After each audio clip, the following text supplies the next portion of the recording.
আল্লাহর এই সুন্দর নামগুলো ধরে ধরে দোয়া শুরু করবে। আমার সাথে সাথে পড়েন, ইয়া রহমান, ইয়া রহিম, ইয়া গফুর, ইয়া গফফার, ইয়া সত্তার, ইয়া রাজ্জাক।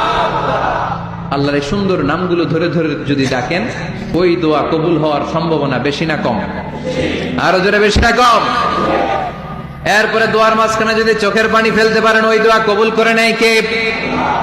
আবার সম্মিলিত যদি দোয়া করেন, একজন যদি দোয়া পরিচালনা করে, প্রতি দোয়ার পরে আমিন বলা সুন্নাহ, ঠিক কিনা? যিনি দোয়া পরিচালনা করে তিনি যদি বলে আল্লাহুম্মা হাসিবনা হিসাবান ইয়াসীরা, এটা বলার পরে আমরা সবাই কি বলবো? দোয়া যখন শেষ তখন হাত দুটো দিয়ে চেহারাটা মাসে করা সুন্নাহ। করেন তো আপনারা? আল্লাহর হাবিব যখন দোয়ায় হাত তুলতেন, দোয়া শেষে তিনি চেহারা মাসে না করে দুই হাত নামাতেন না। সুবহানাল্লাহ পড়তে হবে আওয়াজ করে। এগুলো মেনটেন করলে আপনার দোয়া কবুল করবে কে?